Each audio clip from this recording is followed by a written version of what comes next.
Bob the Dragon, Data Magnet, Cat Crab Lobster, Duck Machine, Estrella the Dreamer, Messick, Fudic Yol, and Casper Arnholtz. Thank you very much. Chapter 143. Something Fishy. They stared at a lone obstacle keeping them from leaving the Fish Gut special event room. It was a bone-like structure rising up from the floor lining, curling outwards until it formed a spreading instrument of sorts. A flowing inscription on the top of the thing gave them a hint. Some say speak friend to enter, but we aren't friends and I find you all annoying. Play the notes of the flesh using the Keybone keyboard.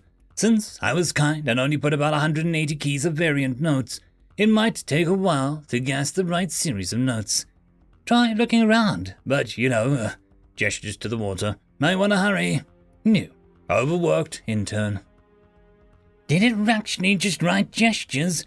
Estelle asked aloud as she shifted in the water and was slowly coming up the back of her feet.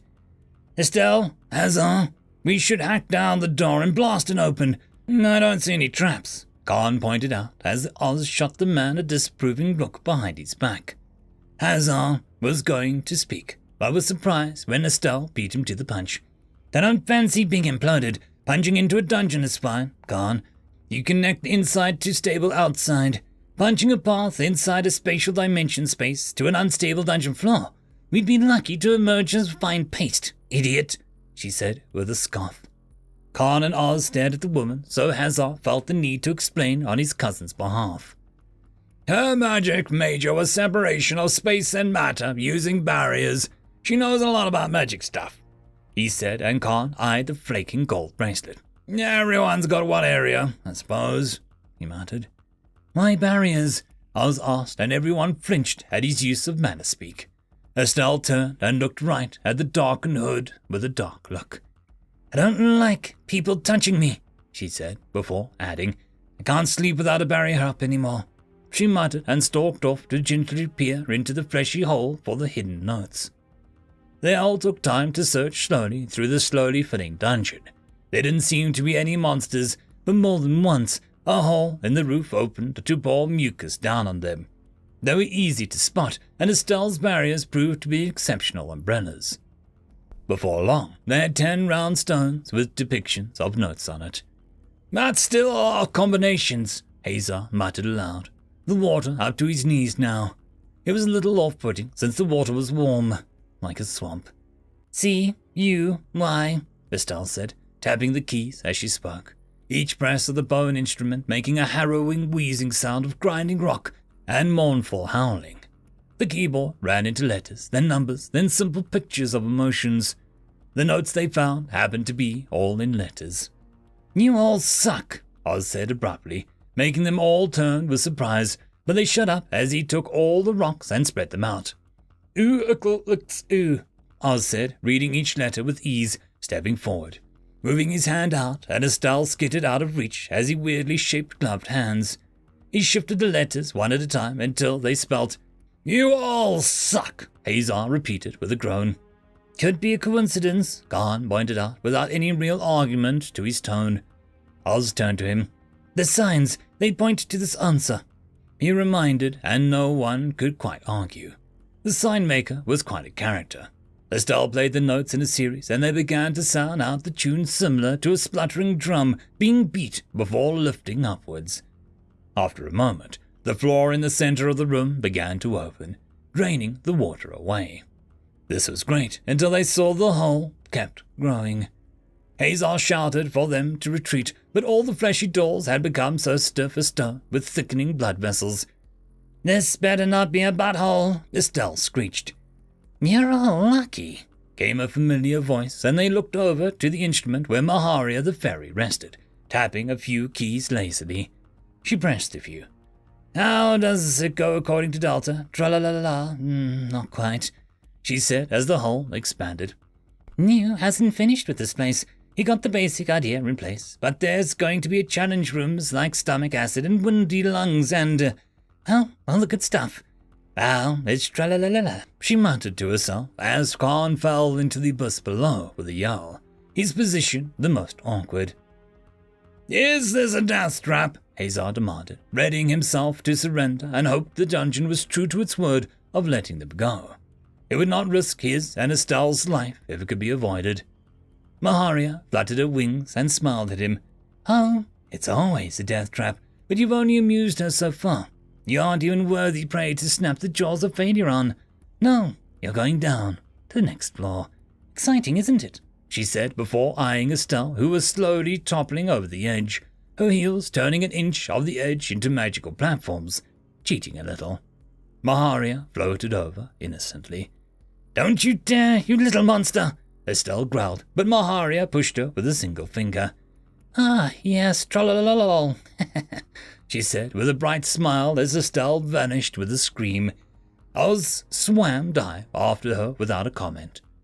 Today is a good day to die, Zanny, Nazar told him Maharia, like it was some spell to wave all omens off.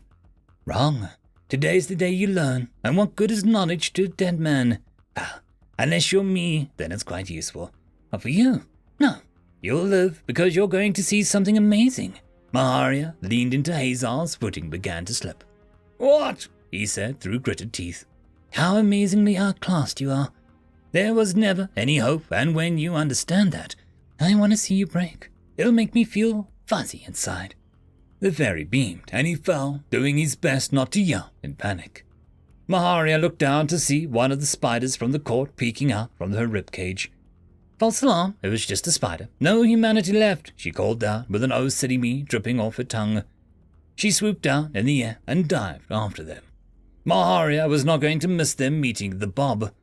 She had heard of this Bob. Maharia had heard many, many things. Khan felt himself fall down, then in a sort of weird twisting of his perception, he was falling up before he breached the surface of some massive pool under a waterfall. He blinked, moving water out of his eyes before Estelle, the Order, and Hazar followed him moments later, all spluttering to a degree. He paused before climbing out, and sight of something like a forest spread out before him. This forest wasn't like any Khan had seen. For one, all of the trees were wavy or bendy, with long droopy plants with odd patterns. The air was wet, but there was no swamp. Colorful birds flew about, a river flowed, a big eye-catching flowers grew everywhere. It was a weird forest, also quite warm. Estelle rolled past him, encased in a barrier bubble that made her spin with the greeniest expression on her face. You all right? Khan asked, not truly concerned for the uppity woman. Seasick and motion sick, she whimpered as she rolled to dry land, popping a bubble to land in the sand completely dry. The Silver Order moved like a freak, slithering more than swimming to the shore, and it made Khan's skin crawl as he got a glimpse of the Order's silvery flesh mingled with human. Khan couldn't get those people who'd go into a dead dungeon and willingly let one of those monsters climb into their body. No, Khan couldn't get that at all. Tropical air, might be some jungle level, Hazar said as he squeezed his armor and sleeves free of the water.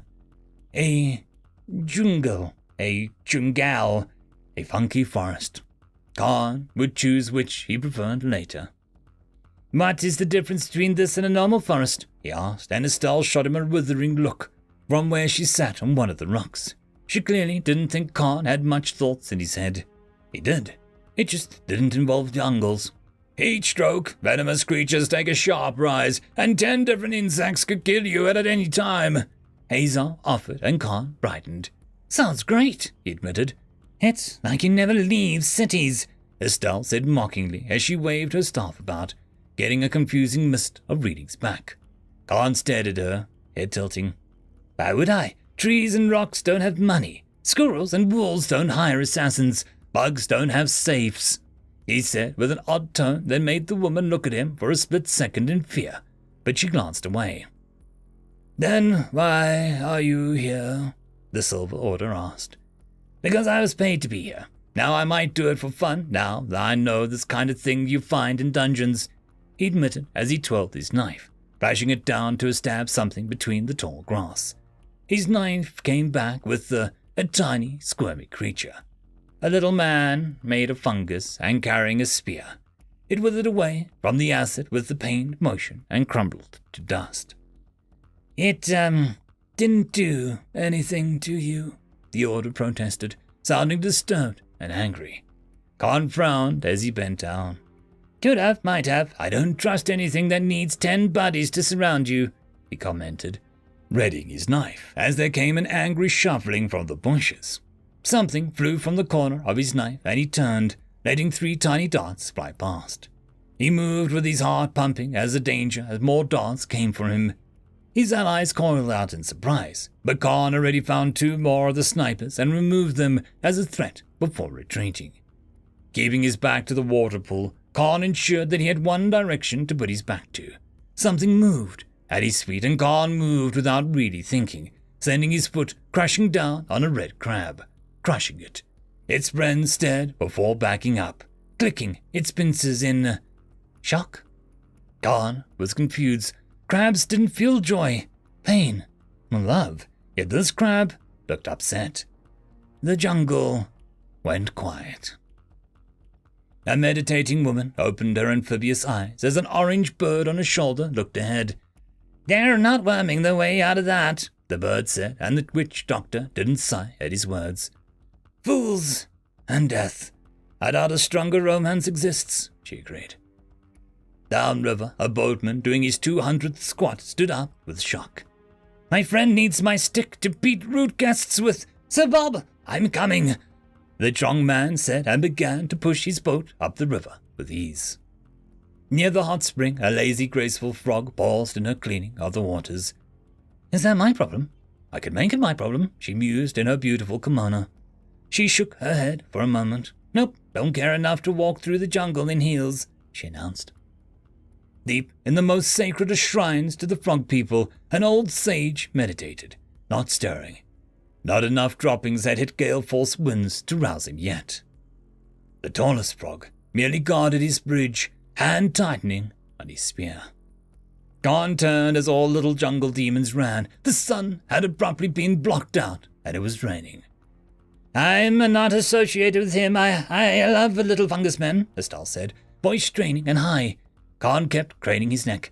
Khan, don't move. Doesn't have eyes. He could work on motion, Azar hissed at him. Khan looked up and up. You asked for it, stabbing first and asking questions later. What sort of life did you expect to lead with that? The Silver Order said darkly. Khan saw that besides the water pouring over the massive worm's body from the pool, thick liquid poured from its open maw, not from its throat, but higher up, as if it had tear ducts on the roof of its mouth. Come on, then, Khan yelled, readying his knife. What, Khan, you idiot! Estelle snapped her hand out, forming a weak last-minute barrier on the man as the giant monstrous worm reached down and swallowed him in rage. The barrier broke, but Khan had been in a situation like this before. Sure, it was massive, God, and not a worm, but the same principles applied when they both wanted to lift you up. He got his arm as the barrier broke, sending his blood flying. The moment it touched the worm's skin, the blood began to sizzle like acid. You see that? You eat me and you're gonna have a stomachache of your life, Khan warned loudly, backing up slowly now that he'd made his statement. Khan, they respawn. You can't give them lasting wounds, Azar yelled. This got Khan's attention. Oh, that's not fair, he said abruptly and turned to run. His allies were just behind him. I thought you said you knew the dungeon basics, even for his first, Estelle screamed as the giant worm crashed after them, departing its pool to tear down trees in anger to reach them. He said he did, Azar yelled back. Dungeons have monsters and treasures, Khan yelled back at them. Why am I running? I've done nothing wrong, the Order complained. The monstrous creature abruptly slithered in front of them, more nimble than Khan thought. He didn't fear the creatures as he found the emotion distracting. No, he was ready to eye this worm up like any other target. Vitals, organs, old wounds. He slowly spun his knife, but just as he and the worm were about to square off, Khan had to admit the giant monster had a slight advantage, but he was confident. They were interrupted by someone launching themselves from the ravine of the river. The massive form crashed between the group and the giant worm with a huff. Halt! In the name of my glistening biceps and the laws of Delta. the figure announced grandly as his arm snapped up and away from his head in the same direction while he buried his head into the crook of his shoulder. "What now?" Estelle hissed, moving away to a more open clearing in case the worm decided to chase was back on. Khan was ready to win or die because this event was sort of his fault, but he would really prefer to win. The surprise figure was a giant frog-like man who had powerful bunched muscles that rippled with every movement, showing his skin could barely contain his immense prowess. "Oh my God!" Estelle moaned in fear. The frogman turned, his rippling abs and confident grin on full display. "Oh my God!" Estelle repeated with less terror and more interest. "I am here," the newcomer announced, spinning a strange three-pronged spear about, and the river to his side sloshed abruptly, as if a frog was some conductor of the water, his instrument. The worm gave a shriek, and the frog merely looked up with a long expression. "But your friends simply restore themselves as critters. Death is a concept that holds no true meaning for dungeon life forms, giving rise to unanswered questions about what life truly means, and if we might one day go insane from time itself." The giant frog reminded the creature before he sniffed. "I bet death is like a river rafting, but like a cool Halloween event river," he muttered before the worm deflated with more of a whiny screech. "The pygmies inside their own troubles, you know that," the frog went on. Then he turned to them, and Khan had to admit he felt confident against the giant worm. Against this guy, something in Khan's soul insisted that there were things that would simply break him, and this close to the river, the frog would break him. The worm gave one last petulant noise. "Yes, they are rude," the frog agreed as he rolled his neck, making more muscles than Khan had in his entire body flex. "It was Khan's fault," Estelle insisted, and he nodded in agreement. It was true, after all.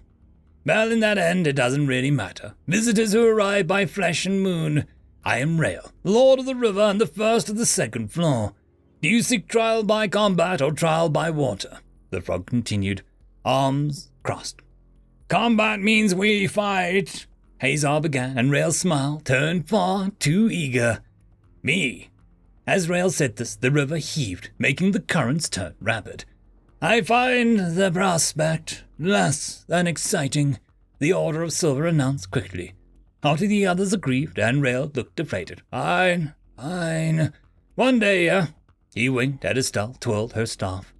"Oh, definitely," she promised, and Hazar shot her a horrified look, which made her blink. "I gotta kiss some frogs for a prince, right?" she muttered, and the trees around them began to give a horrible creaks, and Khan thought he imagined the branches going for Estelle's throat, like someone was angry with her, but the effect stopped as Rael tilted his head at the tree line, but said nothing. "So, that leaves us with a trial of water, then." Khan brought the subject back to not dying to giant worms. "Sort of, as you came in the back way, I guess I'll explain about the challenges. If you cross the river here, you'll miss out on the potential task. But the trial is simple. Simply don't get thrown off my boat," Rael announced, clapping his webbed hands brightly, causing a hollowed-out log to rise out of the river. Hazar gaped. "Challenges?" he asked, tone tight. "Oh, it's so quaint," Estelle tried to praise. The older creep was just staring into the tree line like something had caught his attention. Rael's smile widened as if he couldn't wait to explain everything. Khan looked down, and a root slithered into the underbrush as if teasing. Something or someone was enjoying the show, it seemed. "No redeeming features?" Wyam asked lightly, and Maharia shrugged. "I said they were not Delta's sort," she corrected, and Wyam pretended to crane her neck as if to hear better. "Total annihilation, you say?" the tree said softly with a saccharine sweetness. "Sure, go wild." End of chapter. Chapter 144. Dramatic flashbacks under the moon. "To your left, you'll spot a very famous tree," Rael said brightly, pushing his long trident into the river to propel the boat along like it was ferryman's pole. "This is the 6th famous tree that you've pointed out," Hazar pointed out, trying to keep his tone neutral. Despite the clear power the monster radiated, his personality was a little grating to Hazar. Yes, but this one is famous for when 3 pygmy mushrooms did battle that lasted hours until they became friends and then swore to grow up to be adventurers. Rail promised, and Estelle scooted a little closer to his bulging arms as he pushed them down the river. That sounds magical, she fawned, making Hazar's mood drop even more. He was a giant frog. Oh, so damn attractive for Estelle. Was it the bright personality, the confidence? Hazar supposed there was a simple fact that his cousin would flirt with anything that had biceps bigger than their brain. Out of nowhere, another tree branch smacked into Estelle's perfectly doe-eyed face, making her yelp. That made the 5th one so far. That's it, Estelle said, red-faced as she stood up, making the boat rock slightly. Why, am I the only one being pelted by these forsaken pieces of kindling? She demanded loudly. She opened her mouth and gagged when an insect flew into it. Then she was splashed by the river fish, and a bird only narrowly avoided her dress with its droppings. Nature is beautiful, Khan declared, oblivious to Estelle's suffering as Silver nodded energetically behind him. Estelle waved a hand, and one of her barriers snapped into place, saving her from the spray of water. Care to join me? I have enough space for 2, Estelle said, trying to go back to the swath towards Rail. An almost blinding bright orange bird soared through the shield like it was paper and flapped in her face, making Estelle scream and wave her hands in surprise before she toppled backwards into the river and out of sight for a moment before Rail fished her out. Hazar was now sure that Azal had offended some nature spirit of some kind by flirting with Rail. Estelle looked like a drowned cat, and Rail held the offending bird between 2 of his large fingers. Inchi, these are my guests. Mind your manners, he told the bird, who didn't try to escape. My manners are perfectly fine. It's you who should work on your, bedside manners, the bird guffawed, and Hazar recoiled at the words. The joke so bad it made his teeth ache. Rail looked amused for a moment. Davina won't be happy you're causing trouble. Now off with you, he insisted. Oh, no kidding that she's not happy, the bird muttered and darted off, somehow vanishing into the trees despite his plumage of rising sun. Hazar was about to ask what the hell was going on, but something caught his eye. The river ahead was smooth and ambling, but if you ignored the sheer wonder of the jungle around them and looked ahead, his jaw dropped. The land was parting. No, it was like the river was painting itself into the land, allowing the boat to go where it pleased. The water carefully formed bends around large trees and rocks, and behind them, the river was swallowed up by the ground as if it had never been there. The frogman was making a mobile river. When had they left the actual river? Rail grinned at him. The usual first task is on rotation, so Giant, a good friend, won't be able to challenge you, and I know he's asleep, so we're just taking the long way around to be polite, he explained, and none of his words made any sense to him. Giant is, bigger than you? Estelle asked, more in actual shock than anything disgraceful. A head or so, but he's bigger in heart, sweet frog, Rail said, with an honest affection as they came to a stop at, a bathhouse. The most elegant stop. Rail waved a large arm at the place that seemed infused with mist and a soft, glowing lanterns contained in an odd paper shell that made the light humble and gentle. An almost quaint sign declared this place as the Lunar Springs. Hazar sniffed, drawing in the scent of a dozen aromas he had never smelled. It was a miracle he hadn't smelled this place a mile off, but somehow it was contained to this tiny, cleared part of the jungle where the trees were strangely thin and taller. They watched Rail break one to drink the sweet-smelling nectar inside. I'm confused. You said tasks and trials of water, Khan asked, scratching his chin as he frowned.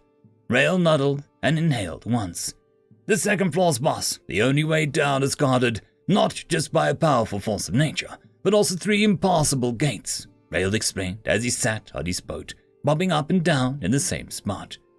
It was unnerving to see such a deep water inches from solid ground. Gates? So if we can just break them open, Hazar began, and Rail leaned forward with a flex of his hands. Oh, you might be able to. Nothing is impossible in Delta's touch, but breaking the rules means the lady breaks you, Rail said so simply and casually it abruptly brought him back into focus the fact that he was a dungeon monster. Hazel. He had forgotten that. What the hell was this place? And this spring is one of these challenges, Silver asked, and Rail nodded. Indeed. However, I am but a humble ferryman. It is for the lady of the spring to introduce herself, he said, grinning at the misty building. Hazar didn't feel any danger in his senses, and they were usually the first to rise at the hint of trouble. He turned, searching for any possible threat. He stopped instantly when he saw a group had gone from 4 to 5. As if conjured by the mist, there now stood a feminine, gentle-looking frog, clad in a strange, robe-like dress of midnight black, embroidered with delicate pink blossoms that shimmered and danced as she moved. As she shuffled forward onto her stiletto heels, Hazark felt a cold sweat run down his spine. Should she have wished them dead, they would never have known what killed them.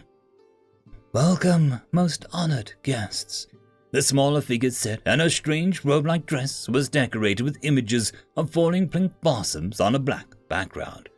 When she shuffled forward on delicate-looking heels, the petals seemed to dance or shimmer with movement. Hi, Khan stuttered, looking as pale as a ghost. Hazar gave him a side-eye, wondering how he wasn't spooked by the giant deathworm, but this lady freaked him out. On! He hissed, and the man gestured to his waist, and Hazar looked down. No. He reached to his back and found his own weapon was gone. Fret not, weary travelers. I placed your lovely instruments of magic and death on the table just yonder. I will treat them with loving oils and the best care. The frog bowed once more before turning to Rel, who looked proud, as if a big brother witnessed his little sibling's first scare tactic on his squishy humans. They'll be absorbed, Estelle protested, and the frog merely smiled. I give my word. Is that not enough? She asked, the question like a keen dagger bared from its sheath. Khan moved closer and leaned in. How, did you take all my daggers? One of those was in an awkward place, he said, more conversational than upset. Hazel blinked. The man only had one dagger. On the table where the frog lady gestured, 6 smaller daggers surrounded Khan's larger dagger. As a carer of the springs, my touch is undeniable, she said before bowing once more. I am Luna, 4th of the 2nd floor and one of the chosen key guardians. I welcome you all to my springs. Please don't make a mess, she asked and turned with a smile, her dress giving off the illusion that she was hiding nothing on her body. I've seen some shoddy bathhouses in my time. We're not going to be felt up or rubbed while we get subpar massages, are we? Estelle asked, and Luna paused, back turned to them. If I wished to feel you up, I could just go caress Sir Bacon on the 1st floor. It would be much the same feeling, but Sir Bacon is of much more agreeable temperament, Luna commanded airily before walking into the mist. Luna, I leave them in your capable hands, Rail said, hand over his mouth as the rest of him shared a confused look. Sir Bacon, was that a monster on the 1st floor? After a moment, they followed Luna to the center of the springs where open pools of water steamed, fire crystals heating the water. Such pure, flawless fire crystals heating a bathtub. This dungeon was either woefully ignorant of their treasure or smugly rich. Luna walked to the central platform and spread her arms before she spoke.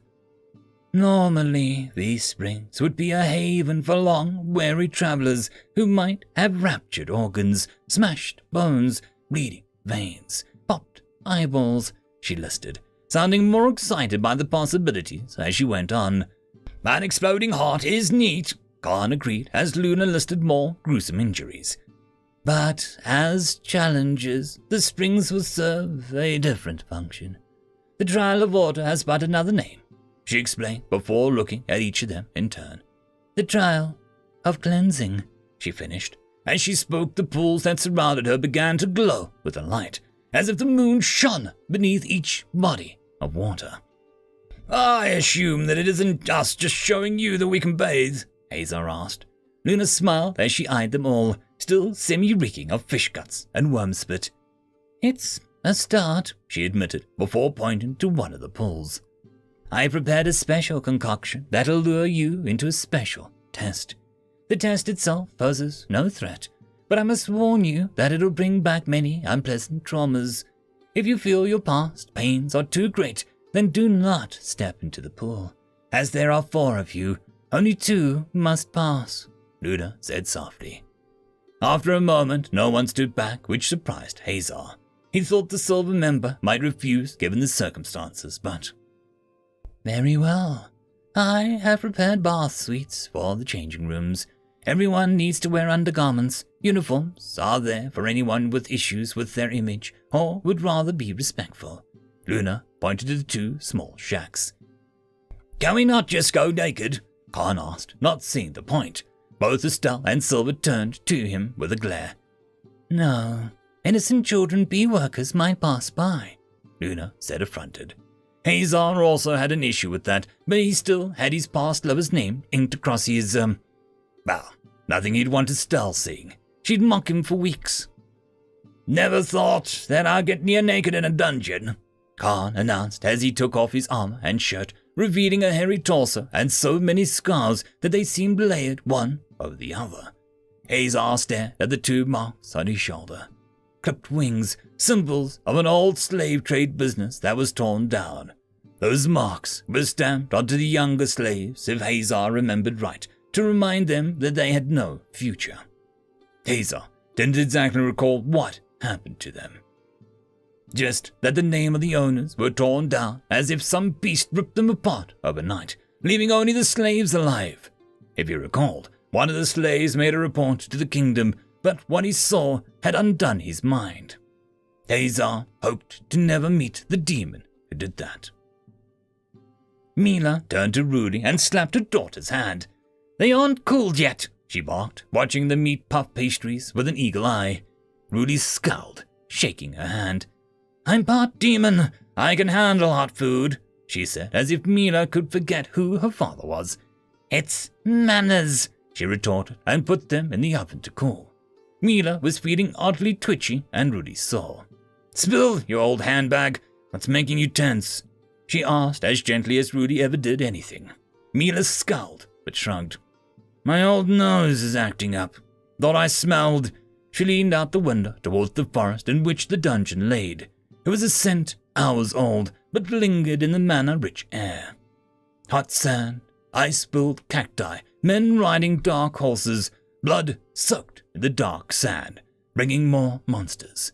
Mila remembered that smell well, but there were others. Then she smelled wrongness. A tacky perfume, worried sweat. For a moment, Mila's eyes flashed yellow. Outsiders. Forcing herself back, she inhaled. Memories of her time spent near the Ruby dungeon in the sands always made her cranky. Rudy raised an eyebrow. "Should we raise the alarm, or should I hunt them?" she asked, and the teasing between them had faded to hunter and warrior, demon and beast, daughter and mother. "No. Outsiders are coming, but we must accept that. Check the inns for who it could be," Mila instructed, sitting down and packing Rudy 3 of the meat pastries to go. "And if they're not in the town?" Rudy asked softly. "Invite them. Escort them if need be. Even if we weren't endurance, rules and etiquette must be upheld, and I gave none permission to go tramping through Delta," she said darkly. At the idea that they might be stomping through Delta right now, Rudy's yellow eyes glowed before she exhaled through her nose. "With pleasure.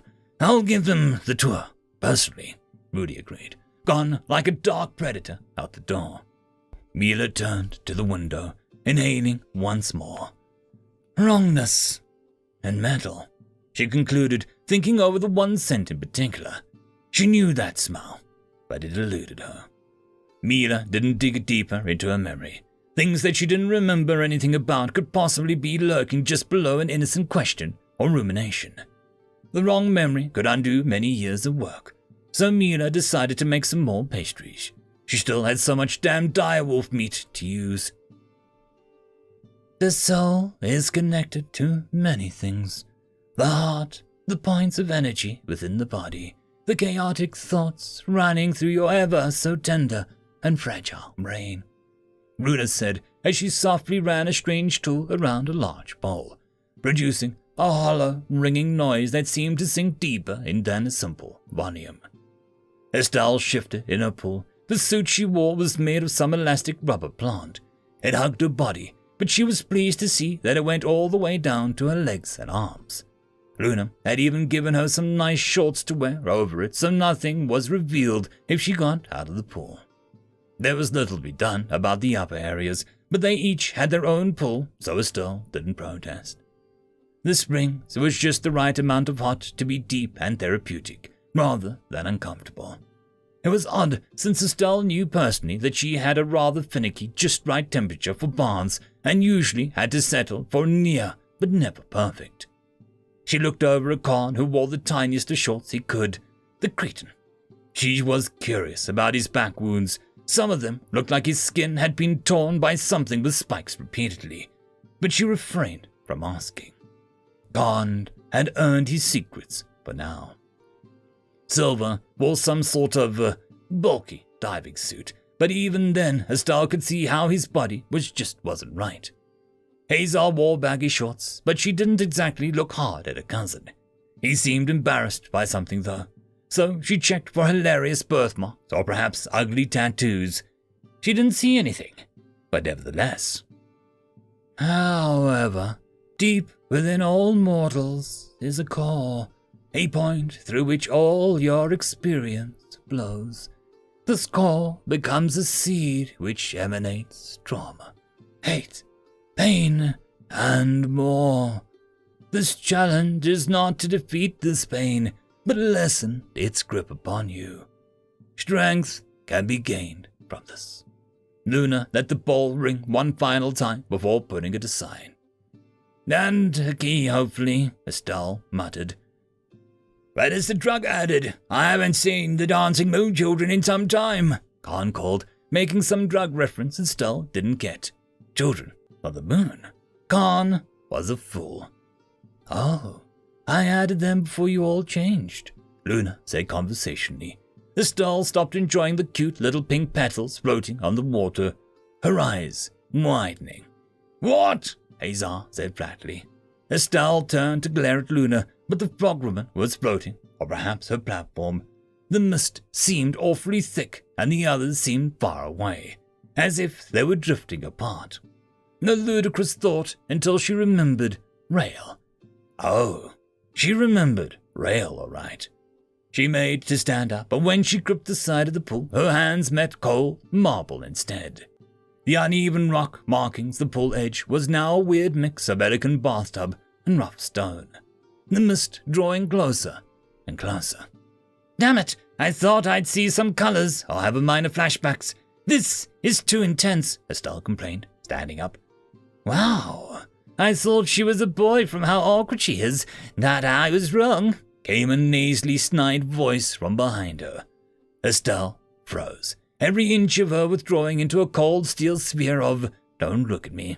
Actually, she's a goblin, the voice finished, and a dozen girls began to laugh around her. The bathhouse was now a large communal bathroom, a very familiar bathroom. Estelle turned to see Marby Hassenvein and a dozen or so followers wrapped in towels all crowding around Estelle's tub. Estelle couldn't be here. Estelle refused to be here. She threw her hand and was pitiful. Horribly small wisp of smoke exited one finger. This elicited more laughter. Common little Esty can't even use common little magic, Marby said with a mock sympathy before she flung out her own hand. A fireball ignited and flew towards Estelle, flying past and igniting her towel and spare clothes until they were only cinders, breaking away and leaving her with nothing to hide her body. Estelle sank back into the student bath. Dread, shame, loathing filled her. Hurry back, Esty. I heard the corridors are so cold tonight, Marby said, and they all erupted into shrieks of laughter again. Goblin, goblin, Esty, they chanted as they walked off. Common, ugly goblin Esty. Estelle wanted to shut them all out, erect a wall so thick that they couldn't touch her. Look at her. Burn her. But she had right. There was a horrible, confusing moment of knowing she wasn't the scrawny, unnerved kid anymore. She was a proud woman who was neither common nor a goblin. She was being courted by a damn muscular frogman who would break her walls any damn day. "Marby," Estelle called, and the girl turned, a smirk on her face which died when Estelle rose from the bathtub. A barrier so close to her skin it looked like a dress made of hexagonal panels that shifted. "You grew up to be mediocre and boring," she declared, and the girl's eyes turned back. "At least I grew up. You're still here," Marby spat, her goons turning to the shadows. "Yeah, if you're my deepest, darkest demon, I'm so ready to become a badass. Bye-bye, Marby. You were a second-rate bitch and a third-rate magician," Estelle announced, returning back to her full adult form and snapping her fingers, causing the illusion to explode outwards as Estelle summoned a barrier inside of them. "Is that all?" Estelle bragged, and a heavy hand landed on her shoulder. It was tight, slightly cold, and she remembered exactly the feel of the gold rings digging into her skin. "Estelle, stand straight," the man said, and Estelle was 4, shaking like a leaf. "Father," she greeted, a voice so fragile. Silver walked through the gleaming halls of polished metal. He didn't deserve the name, but the others called him Silver, so he would choose a name over 299 for now. He would just never call himself Silver, and there would be no issue or consequences. Floor 44 was his home, and it had been many years since the Great Silver One changed anything here or even visited. It was the nature of dungeons. They knew that, and honestly, they didn't feel boredom or loneliness, only passing curiosity of lower floors. In places, the silver was wrong and replaced by simple human home of beds, kitchen tables, half people, half silver statues. The illusion was impressive, but Silver was part monster. It saw the manner making it all up. It didn't stop him glaring with all his hate at the figure walking through the hall. Flowing hair, a body not suited for combat or being in a dungeon, a gentle face with a soft beauty that was at odds with the sharp silver, soft and supple, and a basket full of flowers in her arm. Silver glared at the woman who doomed them all, the woman who his master had fallen in love with, the one who chose over them all. "Kiriel, I'll find you. I will kill you," Silver whispered, and the woman paused before him, eyes black and smile kind. "You're hunting ghosts?" she said sadly. "Then the dead yet wander," Silver replied. "Beast, cease bothering her," came an order, and Silver recoiled as he was forced back away from Kiriel as a bright silver orb came closer, its light opulent and all Silver ever wanted to see once more. How cruel of Delta. How kind of her. Master. End of chapter.